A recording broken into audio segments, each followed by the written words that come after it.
Esse é mais um programa Pátria Tricolor, uma televisão feita por gremistas e para gremistas, com a opinião do torcedor.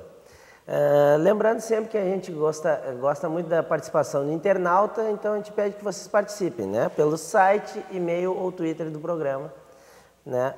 Mandando as perguntas que vocês desejarem aqui para os nossos convidados. Esse programa ele tem o apoio dos sócios livres, né? E da Acesso Digital, maior e melhor produtor de material didático do sul do país. Hoje a gente está aqui com o Marco Antônio Costa Souza, que é o ex-conselheiro do Grêmio, filho do nosso presidente, né, Renato Souza. E aí, Marco, tudo bem? Mais ou menos, né? O resultado do último jogo não foi favorável e essa situação que nós temos na arena é preocupante. Eu acho que nós estamos com o futuro do Grêmio em jogo. Eu sempre, nas manifestações que fiz, eu fui contrário sempre a esse projeto, que hoje é uma realidade. Nós não estamos mais discutindo se vai ser Olímpico ou Arena. Eu tinha anteriormente, eu preferia que tivesse continuado no Olímpico, mas isso hoje é uma questão superada. O que nós precisamos, sem dúvida, agora é resolver o problema que nós temos com a Arena. Porque eu dizia antes, esse projeto, no passado eu dizia, colocará em xeque a perenidade do Grêmio. Hoje eu estou dizendo, coloca em xeque a vida do Grêmio, ou seja, o futuro chegou. E chegou muito rápido, o Grêmio não está preparado para administrar esse assunto. E eu, sinceramente, acho que o Grêmio está na mão dos seus torcedores. Eu acho que esse é o grande jogo que nós vamos ter que jogar agora para garantir a sobrevivência do Grêmio. Eu não quero ser drástico, mas eu acho que a situação é bastante grave. Foi enxergada pelo presidente Fábio Koff, nitidamente enxergou isso, vem fazendo alguns movimentos interessantes. Mas eu, pessoalmente, de formação, eu sou advogado. Eu tenho dúvidas se o Grêmio realmente pode, sozinho, resolver essa situação. Eu acho que ele só resolverá isso de uma maneira minimamente favorável se houver um esforço muito grande da torcida, dos sócios do Grêmio, principalmente, porque esse contrato tem uma série de problemas e questões que eu acho que nós podemos discutir depois, mas pontuando, eu acho que esse é o assunto mais importante que nós temos hoje com relação ao Grêmio. Até mais importante que a derrota que nós tivemos no último jogo, porque eu tenho a convicção que o Grêmio vai superar, vai vencer mais um dos jogos, pelo menos, e vai se classificar. Essa derrota aí nos deixou numa posição meio difícil, né, agora. Mas a gente vai entrar nesse assunto da Arena daqui a pouco e também ver os lances do jogo, né? A gente tem outro convidado aqui, que é o Fabiano Moraes, dos Sócios Livres. E aí, Fabiano, voltando ao programa aí depois de tempo, né? Tudo bem, Luca? Boa tarde. Obrigado pelo convite. Boa tarde para o Marco Antônio Souza, nosso companheiro aqui de bancada. E um abraço especial para o torcedor do Grêmio que está nos assistindo ao vivo pela web ou depois na versão gravada do programa. Tentando digerir essa má atuação e essa derrota, esse revés da última terça-feira e tentar prever o que poderá ser o futuro do Grêmio dentro e fora de campo daqui em diante. A gente está com toda essa questão, né, do contrato, essas coisas, o pessoal ainda não teve em mãos ele realmente, né? Então essa questão da Arena aí tá gerando toda uma gama, né, de preocupações aí no torcedor gremista. Eu acho o seguinte, a gente poderia iniciar falando do jogo, né? Mostrando os lances, a gente vai falando em cima aqui, até para a gente ter um tempinho a mais para falar dessa questão da Arena, que acho que é bem importante agora a gente tocar nesse assunto, né? O que vocês entenderam do jogo lá, né? O gramado muito ruim, realmente. O Marco estava falando da questão do tamanho do campo, né? Não sei se quer colocar nessa questão aí. Foi uma atuação do Grêmio completamente diferente das duas anteriores, pelo menos. Tá? E a gente tem dificuldade em entender, se sabe que no futebol acontecem essas coisas. Mas é impressionante, os jogadores do Grêmio chegavam atrasados em todas as bolas, os jogadores do Caracas se antecipavam. Claro que a condição do gramado atrapalhava, mas eu, pessoalmente, fiquei com a convicção que o principal fator que influenciou nessa... Eu acho que o time do Grêmio não estava à vontade em campo, não estava à vontade pela dimensão do gramado. Faltou um pouco de atitude, né? Claro, é um gramado menor. E veja um exemplo que nós podemos usar recente, citando o co-irmão internacional. Para o jogo em Juí, o Dunga treinou com campo reduzido, porque o jogo lá seria num espaço menor. Isso, obviamente, que é diferente para o jogador. Um espaço que ele teria 2, 3 metros para arrancar, ele passa a ter menos, meio metro, sei lá. Então, eu acho que fora a questão do buraco do campo, de uma atuação que já não era, né, que não seria tão brilhante como as anteriores, eu acho que atrapalhou a condição da dimensão do campo. Quem já jogou bola um pouquinho sabe, né, que o jogador que está ambientado naquele espaço tem um rendimento bem melhor. A marcação fica mais em cima, né? Teria que ter sido mais treinado isso. E Fabiano, te parece que o time entrou, perdeu a atitude durante o jogo? O que tu considerou? A minha avaliação vai muito ao encontro que o Marco disse, que tu abordou também.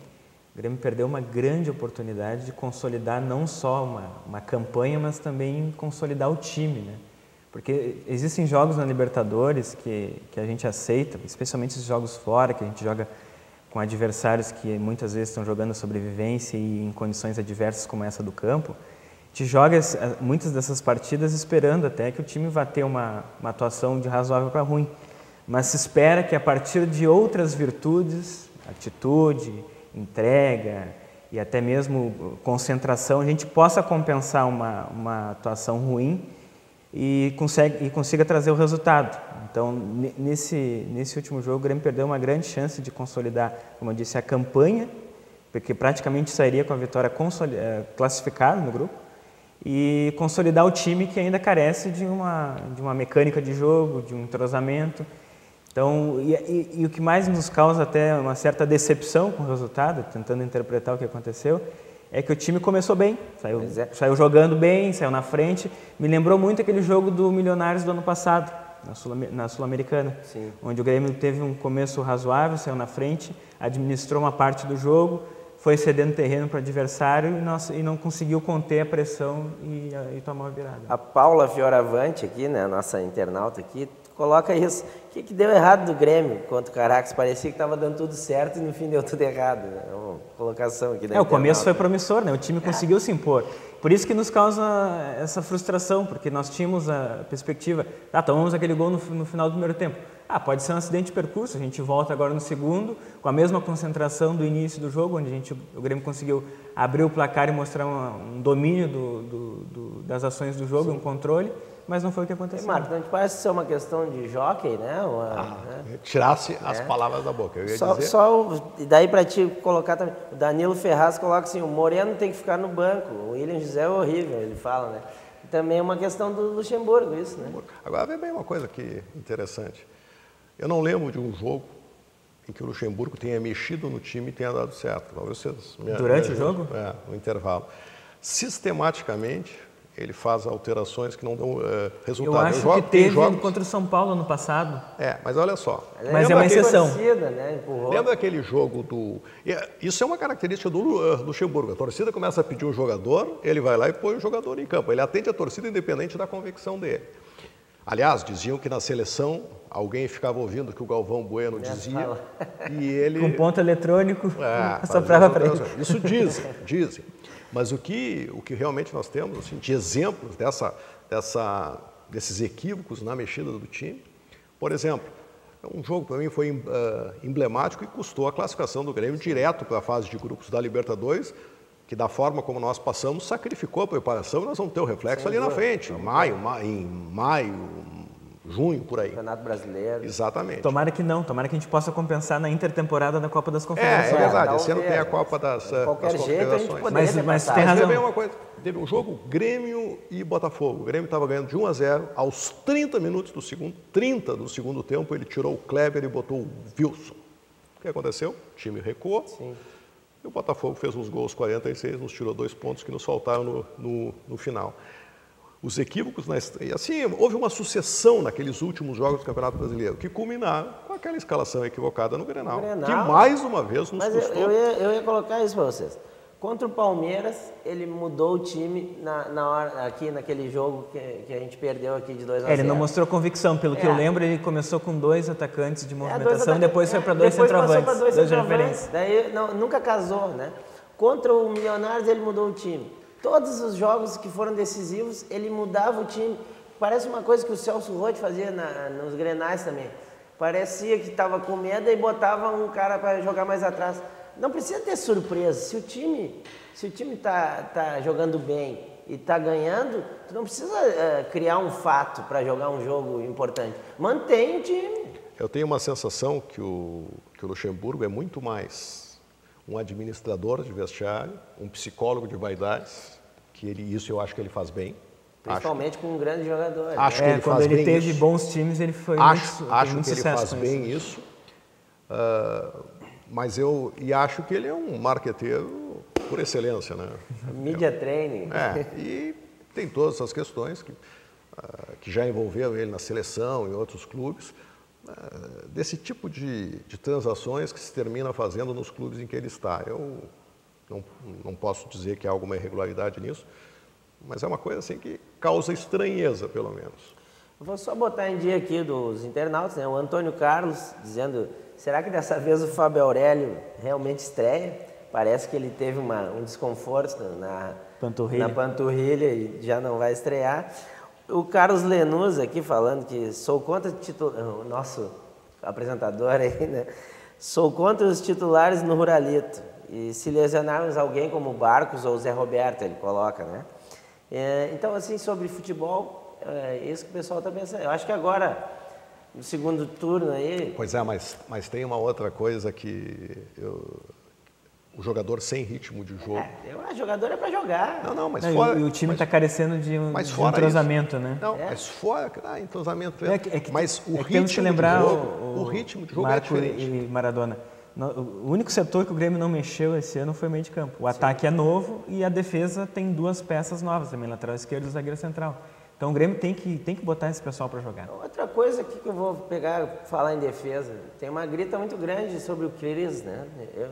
Eu achei que era um jogador que veio com experiência e com uma certa imposição, mas me parece que ele está decaindo fisicamente. Eu não sei se vocês estão achando isso. Sabe o que acontece? Ele veio da Turquia, né? Não sei se a temporada estava em andamento, se estava...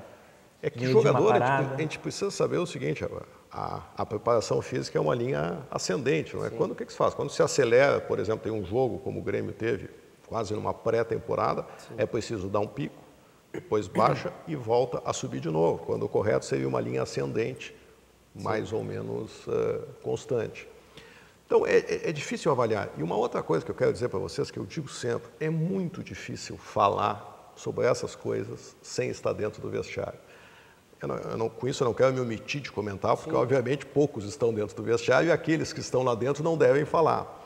Mas pela vida, se sabe, o meu pai, quando foi presidente do Grêmio, compartilhava muitas coisas com ele.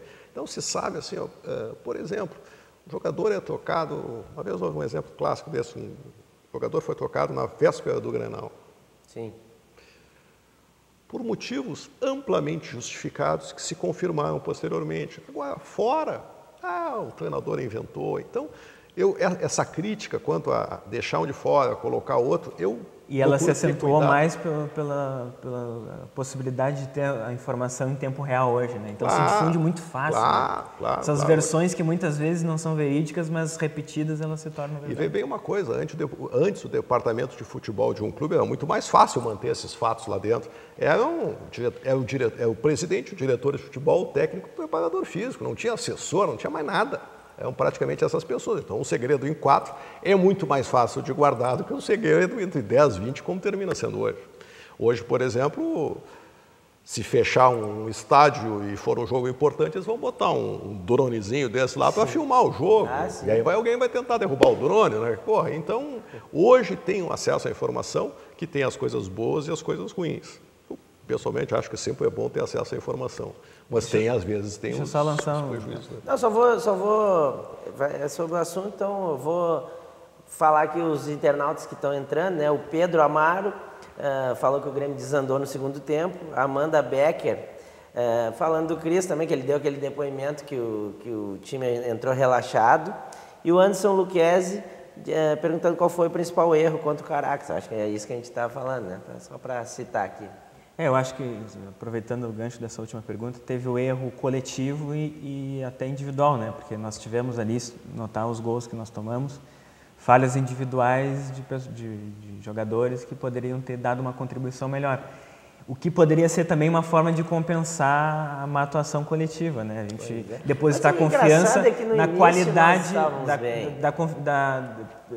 pedir ou obter a compensação através da qualidade individual dos jogadores, já que o coletivo não estava funcionando. Teve um detalhe que eu acho que foi importante ali, aquele lance do Vargas, no qual ele foi passar para o Barcos e ali claramente foi o gramado, que a bola pegou meio na canela. Ele tinha que ter ido para o gol, né? Tinha que ter tido aquela vontade de fazer gol, que é o que o atacante precisa. Mas nesse particular, eu acho que ele, mesmo não tendo tido uma boa jornada, eu acho que ele não deveria ter saído, porque a gente ficou sem aquela jogada de velocidade depois. Notar depois a tentativa do Luxemburgo de fazer as mexidas para melhorar o time não deu certo. Então, acho que o Vargas, por ter potencial e por a gente saber da qualidade dele, ele poderia permanecer no campo, mesmo não tendo uma boa jornada. O Marco Antônio tem que entrar em todos os jogos, tá escrito isso por acaso? Pô, né? É um jogador mediano ali, um cara do grupo agora. Ele nunca foi solução. Pelo que a gente tem acompanhado, é provável que ele seja a substituição do Elano para o próximo jogo contra o Fluminense, porque o Elano está suspenso, né? Não sei o que te parece, Marco. Essas coisas sempre geram suspeitas, né? Eu volto a repetir, acho que houve um erro coletivo, houve um erro de preparação e um erro de jockey. Eu acho que as substituições foram feitas de uma maneira equivocada. Tem essa questão do William José e do Moreno. Do Moreno, né? Agora, vê bem, lembra como é que o William José veio para o Grêmio? Nós precisamos lembrar isso. Foi naquele momento da transição da antiga para a atual direção, em que o Luxemburgo claramente se posicionou a favor da antiga direção. Claro. A primeira entrevista que ele deu depois do resultado do pleito foi, ele falou, eu contei, 10 vezes no nome do presidente Paulo Odoni, em que ele havia pedido o William José parece que estava se acertando com outro clube, ele fez um escândalo, é isso que está acontecendo. Era o Santos que queria ele. É problema e tal. E, bom, atendeu o Luxemburgo. E ele veio, e até agora, pelo menos, eu acho. Se tu olhar as outras contratações também, o pedido que ele deve ter feito de reforços foram atendidos, porque o Grêmio fez contratações significativas. Todos. Parece que a única que não foi a do Barcos. Que eu vou dizer o seguinte, uma grande surpresa que eu tive. Eu também. Eu via ele jogando no Palmeiras, eu tinha a ideia de um bom centroavante. Bom centroavante, mas um centroavante de área ali, um oportunista, tamanho. Mas ele tem algumas virtudes. Fez um gol com a mão no nosso co-irmão aí. Tem mais uma virtude. É uma virtude. Acho que foi ali que ele selou a contratação dele. Talvez. Mas ele tem uma virtude, sabe, que é uma coisa que me chama muita atenção, que eu gostava. Eu era um dos admiradores do Maxi Lopes. Eu sei que é uma questão controvertida, mas eu gostava, porque eu achava que ele fazia uma coisa muito bem, além de fazer gols, em grenais. Ele tinha uma virtude que era esconder a bola. Ele protegia a bola com o corpo muito bem. E o Barcos faz melhor ainda. Faz melhor. E ele tem habilidade, ele fez alguns... nesses jogos que ele participou, ele teve alguns aqui nesse jogo do Caracas, ele deu uma fintada, bateu com a perna tem uma bola que ele saiu pela esquerda, num espacinho curto do campo. Um jogador do tamanho dele é difícil de fazer aquilo. Exige habilidade. Eu ouso dizer que eu não vi centroavante melhor que ele no Grêmio. Pela essa primeira amostragem, né? O cara conclui por cima, por baixo, joga curto, joga longo, bota o cara. Garçom, faz gol e tem habilidade de drible. E uma coisa que tem que ser valorizada. Tu tocaste no ponto, o engajamento dele, né? O comprometimento. Ele teve uma frase que me pareceu. Teve aquele episódio trágico, faleceu o cunhado dele, né? E ele foi para a Argentina, saiu no meio da cerimônia, né, porque parece que o velório o enterro ia ser depois. Ele voltou para jogar contra o Fluminense, jogou muito bem, e perguntavam para ele, e aí, como é que foi esse negócio? Ele disse, olha, eu ganhando o que eu ganho no Grêmio, eu não poderia deixar de jogar. Olha, isso é raro no futebol. Teve uma outra frase interessante na saída do jogo do Caracas, que eu gostei bastante também, que falaram sobre as virtudes dele voltar e tudo mais, e o comprometimento do time, e a sinergia que estava funcionando bem naquele dia. Ele disse, eu tenho que ser o primeiro defensor e o goleiro tem que ser o primeiro atacante. O primeiro atacante, é interessante. Se todos tivessem essa concepção, essa leitura, né? Pois é, né? Me parece que o cara vestiu a camisa realmente, né? Eu acho que essa violência da torcida do Palmeiras, né? Só entrando num outro assunto rápido aí, que está bem em voga, foi uma das coisas que sugeriu para ele sair de lá, né? Eu não tenho dúvida disso. E daí os caras acham que são torcedores, né? São bandidos travestidos de estão prejudicando o clube, porque eles Estão criam um ambiente de prejudicando o clube. Insegurança, né? Ninguém vai Ontem querer ir pro mesmo, Palmeiras. né? O Palmeiras ganhou e saiu vaiado duramente, né? E as torcidas organizadas estão brigadas com a direção, né? Aqui a gente está vivendo um pouco disso. Deixa eu perguntar uma coisa para vocês. O que vocês acham do Dida? Estão achando, não é? Estão achando. Eu já externei aqui a opinião, mas falo de novo que... Eu preferia o Marcelo Groy. O Marcelo Groy é um jovem. O Dida me parece que ele não tem mais aquela virtude da velocidade, né? Ele parece estar meio... O reflexo dele não tá o reflexo. Ele já soltou uma bola no chute de longe nesse jogo aí. No Grenal foi aquela fiasqueira ali. É um goleiro de 2 metros que não sai do gol, né? Parafraseando o Zagallo, né? Sai do gol, Dida. Mas eu não sei o que parece para ti, Marco.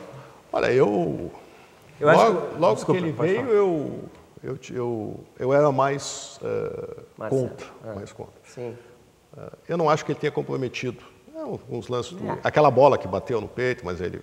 No Grenal de Caxias ele foi mal. Ali errou uma bola.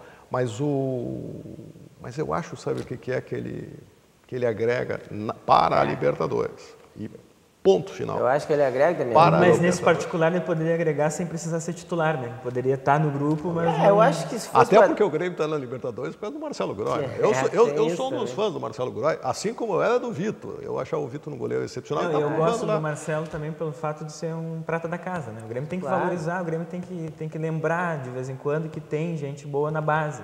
E a partir daí investir nesses valores. Eu acho o seguinte, qualquer um daqueles 2 bitecos investir e prestigiar, ali, né? São melhores que o Marco Antônio. O Marco Antônio tem quantas chances, né? E esses guris da base, se jogar uma e jogar mal, já são extirpados. Não se tem a mesma paciência com o pessoal da base que se tem com os que vêm de fora. Mas isso é história. Isso é história. Não é só aqui no Grêmio, né? Isso é história. E é muito fácil... Mas é interessante, né? Porque os grandes títulos do Grêmio sempre tiveram grandes jogadores em quantidade, oriundos da base. Então o Grêmio tem que lembrar um pouco da sua história vitoriosa e fazer junto. Mas olha, eu quero fazer uma ressalva aqui. Faz alguns anos, eu era conselheiro, ainda acho que no último ano que eu fui conselheiro, teve um campeonato brasileiro que, aliás, foi decidido num Grenal e que o Internacional ganhou. E os jogos estavam sendo lá no estádio do Novo Hamburgo, o antigo. Não foi na Ubra? Não. Foi lá em Novo Hamburgo. Eu fui assistir a semifinal no Santa Rosa.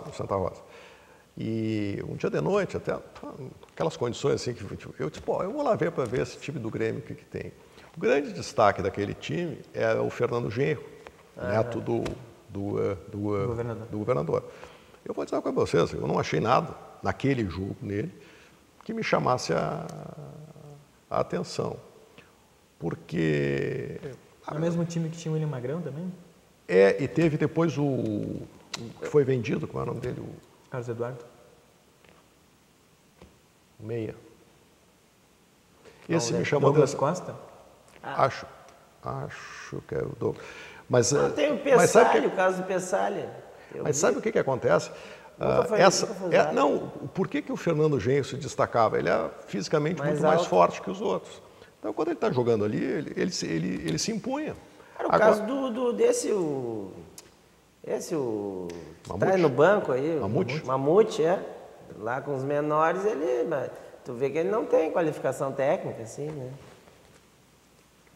Agora, isso, eu acho que... Mas eu vou lançar um assunto aqui que vai para vocês incendiarem. Hoje não, mas para uma reflexão. Vamos lá. Vale a pena manter categorias de base? Quanto? Eu estou falando em valores, em custo. Valores. Na relação custo-benefício?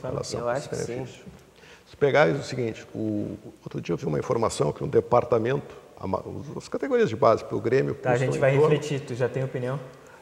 Não, eu quero trazer os dados para vocês. Não, eu não tenho opinião. Eu sinceramente não sei. Mas eu vejo assim, ó, todas as eleições se diz o seguinte, nós vamos fortalecer as categorias de base. Qual é o dado que embasa isso? É o mesmo discurso do político que diz que vai investir em educação e saúde.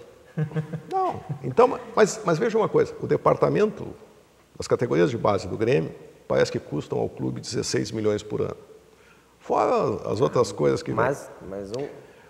Não, vai me dizer o seguinte, se vender qual foi o último que o Grêmio vendeu? Mas digamos que o Lucas do Grêmio vendeu por 30 e poucos milhões. Quanto era do Grêmio? Não, mas daí é o detalhe, né? Não, mas eu estou dizendo o seguinte, esse é o custo e o benefício. Sim. Eu não estou dizendo que não se deva ter categorias de base. É um tema complexo para debater. Mas eu acho, hoje, se nós resolvermos fazer o seguinte, olha, nós vamos montar um time com dinheiro, um time, assim, ó, o nosso corte de idade vai ser 17 anos. Então eu vou sair com dinheiro, buscando jogadores, eu monto um time maravilhoso. Com mais ou menos custo? Essa é a pergunta que tem que se fazer. Eu acho importante manter as categorias de base, mas eu acho que o assunto é válido para eu acho que isso precisa ser mais discutido. Eu acho que tem que ter Mas essa questão da participação aí é um capítulo à parte da categoria de base. Aí tem que abordar como é que é feita a questão da captação da base, né? As peneiras, as famosas peneiras. Tem que ter bons olheiros no país inteiro. Daí tu vai sabe o que acontece? Porque a gente vai pensar assim, o Biteco, por exemplo, foi vendido, né, agora. Entrou aí 2, 3 milhões. Já é dinheiro que entrou, digamos. Mas a gente não pensa que tem vários que saem daqui por 500 mil, 400 mil. E quanto sai de graça? Sai de graça. Não, eu quero dizer o seguinte... Quando sai de graça. Eu entendi a tua Eu quero dizer o seguinte, eu não tenho uma opinião, mas eu acho que é uma coisa que deve se refletir, porque existe um preconceito sobre isso que eu acho que tem que ser estudado, se vale a pena ou não. Agora, claro que se nós pegarmos assim, historicamente, trouxe vantagens para o Grêmio. Agora, não esqueçam que houve uma mudança radical nesse cenário, com a nova lei, a Lei Pelé. Que já não é tão nova que está possivelmente alterando. Vou ter que... O Grêmio, o assunto, a gente não para, né? Eu vou dar o resultado da interativa da semana passada, que é... Quem você acha que chega ao primeiro lugar do grupo do Grêmio na Libertadores? Daí, o resultado foi de 80% para o Grêmio, a torcida votou, né? 10% Fluminense, 10% para o Caracas e 0% para o Huachipato. A nova interativa é sobre posicionamento no gauchão. Você acha que o Grêmio deve jogar com titulares sempre, jogar com time misto ou jogar com reservas e focar apenas na Libertadores? Lembrando que nosso próximo jogo agora é contra o Lajadense, amanhã às 6h30 da tarde lá na Arena, né? Aproveitando esse ensejo, eu já vou pedir para chamar a enquete que a gente fez nas ruas com a opinião do torcedor, né?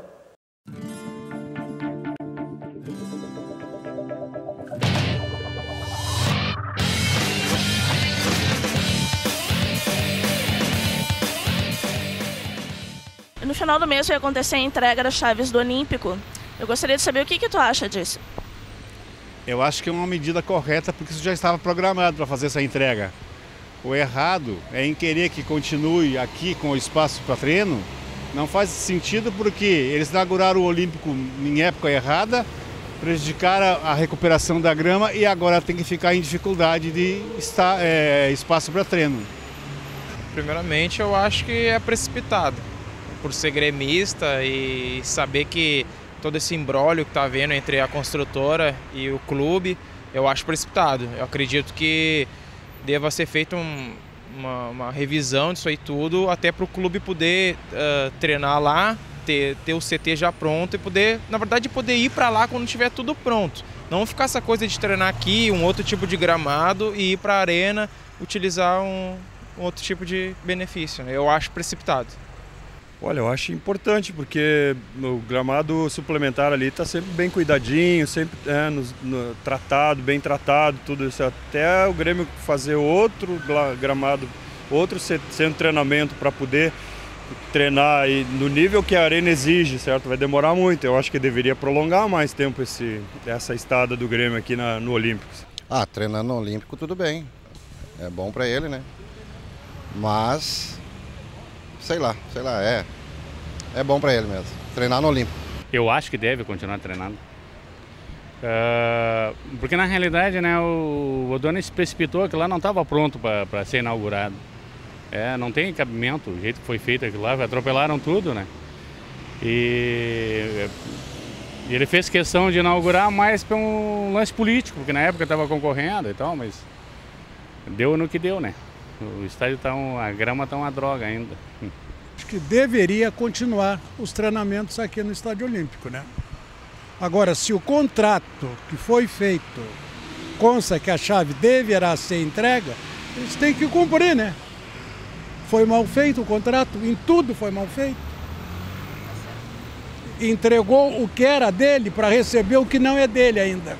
Olha, minha opinião é o seguinte, né, que eu acho que deveria continuar aqui, né, porque acho que não tem estrutura, os campos suplementares nada estão prontos, né, e eu acho que o Olímpico seria o ideal, né, tranquilamente. Péssimo, se bem que na volta da arena não tem nada pronto, né, o entorno dela não tem como, o ideal seria treinar aqui mesmo, o pessoal pode chegar, tem mais espaço. Eu acho que tem que continuar, porque até porque o próprio Olímpico para nós é uma tristeza ver ele sendo desmanchado, né? E outra coisa, então, tem muita crítica em cima da própria arena, né? Então até é melhor até para nós manter o treino no próprio Olímpico, para depois deixar a grama, tudo ficar bem organizado, bem bonito, até por causa dos colorados, a inveja dos colorados, até em questão disso aí.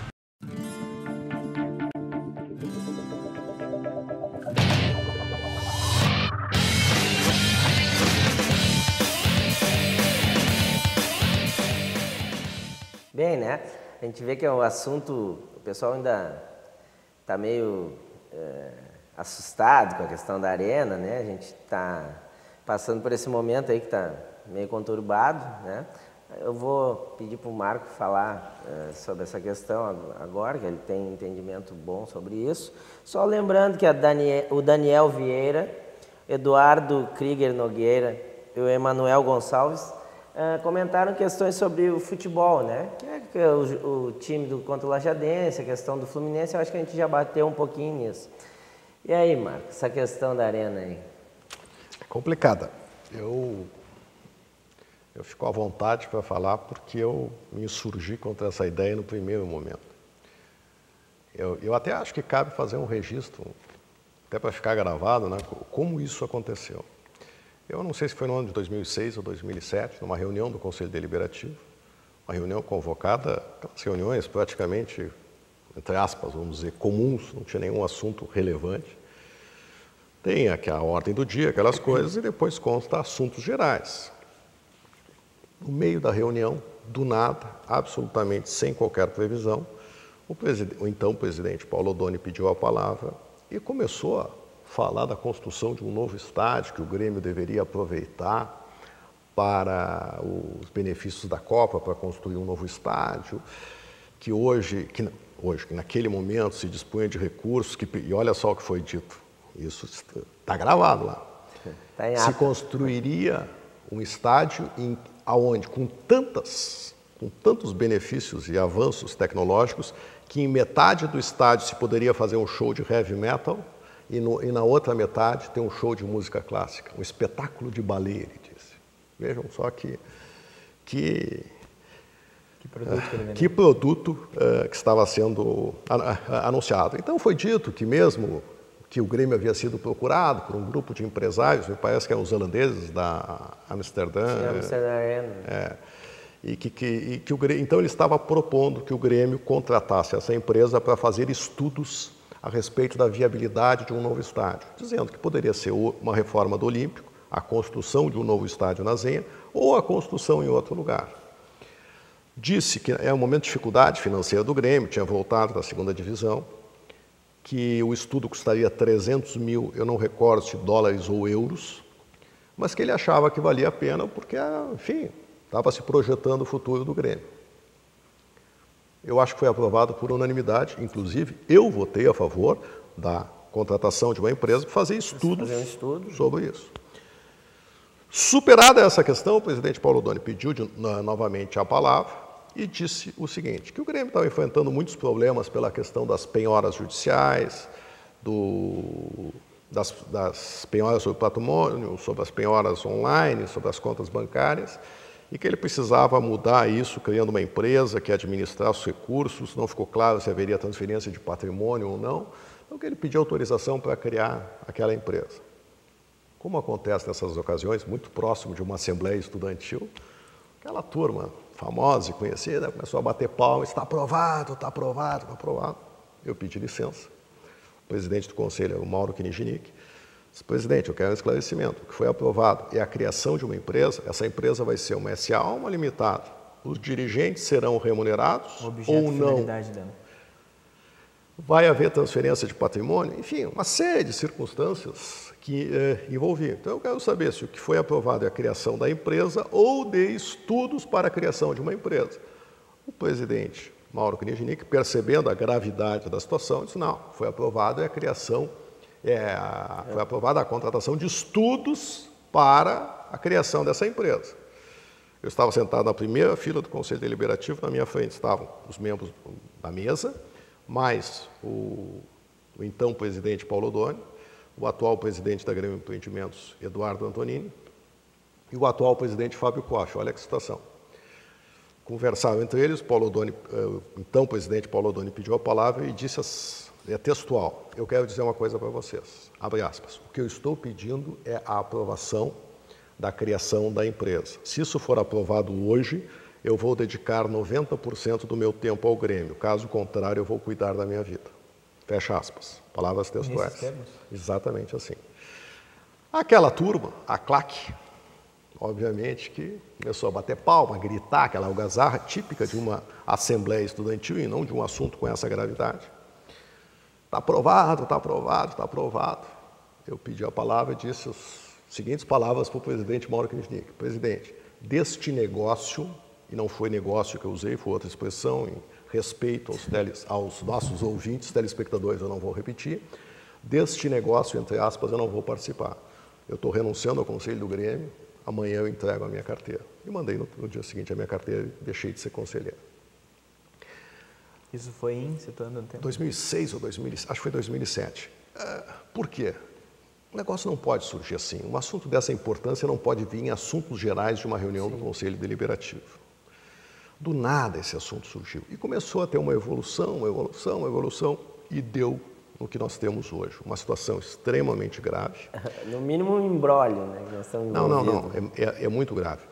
E eu vi alguns comentários que o Grêmio estaria disposto a comprar a Arena. Vai comprar de novo? Já pagou o valor de 4, 5 arenas, vai pagar mais uma vez? E matematicamente se prova que o Grêmio pagou um valor exorbitante por esse estádio. Muitas vezes se pretende criar uma complexidade sobre esse assunto, a empresa superficial, a proprietária, a dona do terreno. É um negócio simples. Este é um negócio simples. O Grêmio comprou um estádio pronto e pagou entregando a Zenha sem uma avaliação. Eu desafio a que me apresentem uma avaliação da Zenha. Um clube como o Grêmio não pode vender o seu principal e quase total patrimônio sem uma avaliação. Aonde está essa avaliação? Existe uma avaliação fajuta, que estabeleceu o valor da Zenha em 60 milhões. Sim, mas tão fajuto, antes de aprovarem o aumento das torres... É tão fajuto que eu vou te dizer uma coisa. A área da Zenha tem 8,5 hectares. A área dos eucaliptos tem 2 hectares. Os 2 hectares dos eucaliptos foram vendidos por 28 milhões, há vários anos atrás. Sim. 28 milhões. Obviamente que uma área de 8,5 hectares vale mais que 4 pedaços de 2, certo? Sim. Porque uma área contínua vale mais.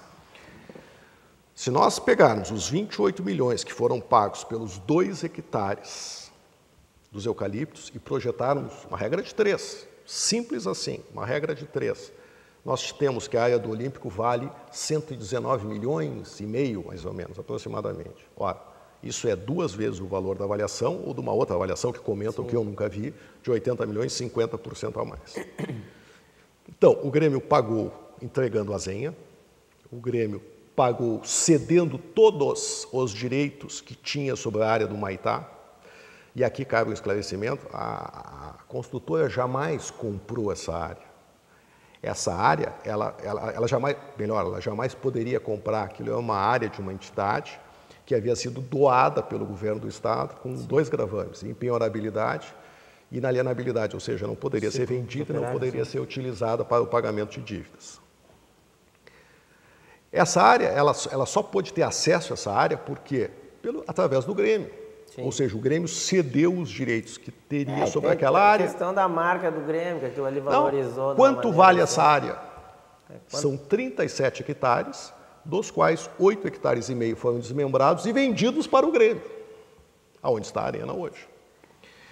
O restante, 29 hectares, quanto valem esses 29 hectares? Tem uma conta bastante simples de fazer. Quando houve um problema com a construtora Andrade Gutierrez Internacional, um grupo de empresas locais se dispôs a fazer a reforma do Beira-Rio, estimada em 300 milhões, em troca da exploração do entorno do Beira-Rio. O entorno do Beira-Rio, nessa área que seria explorada, tem mais ou menos 6 hectares. Ou seja, 6 hectares renderiam 300 milhões, o custo da reforma, com o lucro já embutido. Se 6 hectares rendem 300 milhões, 29 hectares, quase 30, rendem 5 vezes mais, é uma regra de 3. Só aí o Grêmio está pagando 1,5 bi, mais 800 milhões pelo aluguel do estádio, mais as isenções fiscais, 50 milhões.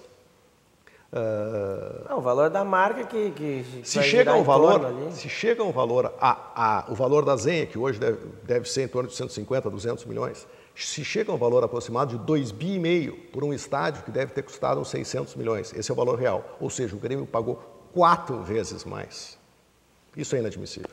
Eu vou botar o Fabiano aqui na conversa, que é o Mário Costa perguntando, a OS descartou negociar a gestão da Arena com o Grêmio, né? Daí pergunta se a gente viu isso. O Thiago Meira também falando, perguntando se o Grêmio vai entregar o Olímpico realmente no fim do mês. O Pedro Maciel também perguntando desses famosos documentos que parece que foram assinados sem passar pelo Conselho Deliberativo, um aditivo, pelo menos. E o Antônio... Tá, é isso, Fabiano. Primeiramente, acho que é importante esse relato do Marco, porque ele presenciou o início da discussão desse projeto e é importante sempre analisar essas ponderações que ele faz, que são preocupações que todos os torcedores gremistas têm que ter, porque esse negócio, como ele mesmo disse, foi pintado de uma forma no início e na prática, agora que já é uma realidade, a gente não sabe como é que vai ser o desenrolar disso, né? A questão do Grêmio entregar o estádio agora, em março, pelo que eu acompanhei do resultado da reunião de ontem, a repercussão na mídia, não sei se ficou acertado, acho que foi entabulado que há necessidade de discutir esse contrato, de renegociar, se for o caso, mas não sei se já ficou consensado que a entrega da área será no final do mês. Até porque, pelo que me consta, ainda falta muitos ajustes para se fazer na obra. E para que se tenha esses ajustes, o Grêmio tem que verificar, mediante uma vistoria, né, se esses ajustes estão dentro do que era esperado, conforme o projeto. Então, não saberia dizer se haveria, inclusive, tempo hábil de fazer toda essa troca de chaves, né? Se vocês concordam, mas faz umas 2 semanas, né, que teve o último jogo ali e tinha muita coisa ainda para fazer. Eu acho que ainda é muito difícil que fique pronto rápido, né? O último jogo foi há 2 semanas, né? Pode ter evoluído, ainda tem mais 2 semanas, mas eu vou lembrar muito acabamento para fazer ainda. Vou lembrar aqui também que o Leonardo Fabrin mandou um e-mail perguntando dessa questão do repasse dos 41 milhões por ano que o Grêmio tem que fazer para comprar o anel superior, né? Que é os 800 milhões esse. É o aluguel. Para alugar, né? Que é os 800 milhões. Isso acontece da seguinte forma, uma coisa interessante esclarecer para os torcedores.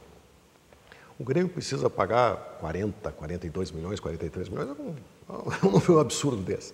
Mas vamos supor que sejam 43 milhões, me parece que é um número próximo. Desses 43 milhões, divide isso em 12 meses, dá 3 milhões, 800 e alguma coisa. Como é que o Grêmio paga isso? Havia o compromisso de abrir uma conta conjunta em que todos os recursos do quadro social ingressariam nessa conta, primeiro pagariam este valor e depois seriam liberados para o Grêmio. Mas olha só que coisa interessante. Aí tem inúmeros absurdos. Se, por exemplo, o Grêmio for convidado para jogar no Emirates Stadium e nessa condição ele precisar receber lá uma cota pela participação no jogo, essa cota ingressa nessa conta conjunta. A conta é essa que vai direto para a OAS. Né? Ou seja, primeiro paga a OAS, depois o que sobrar é do Grêmio. É uma questão contábil, né? O residual, de repente cara, nunca vai sobrar, né? Eu vou pedir, o nosso tempo está esgotado, né? Vou pedir, Fabiano, para te fazer a tua consideração final e depois o Marco para a gente encerrar. Eu queria só voltar à questão do futebol para poder responder as duas interativas da semana passada e dessa. A da semana passada, que era o Grêmio terminar em primeiro, também acho que vai conseguir. Apesar do acidente de percurso da última terça, acho que agora a gente vai ter esse tempo aí para ajustar o time e eu estou bastante otimista que o Grêmio possa ganhar as duas partidas e terminar em primeiro ainda.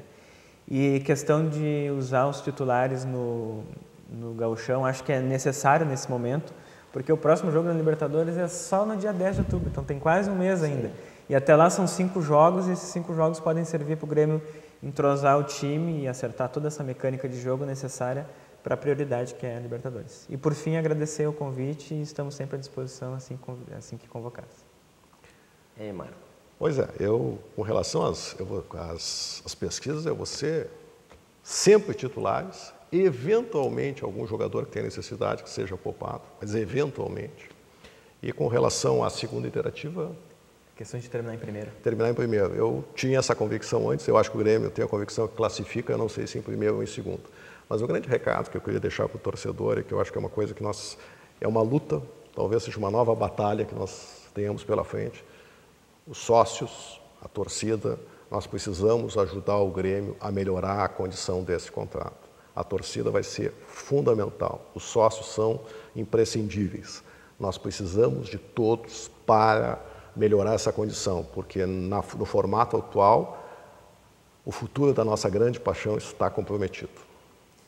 Quero agradecer muito ao Marco, ao Fabiano, a Acesso Digital aqui, e dizer para vocês que semana que vem estamos de novo com mais um programa Pátria Tricolor. Um abraço, pessoal.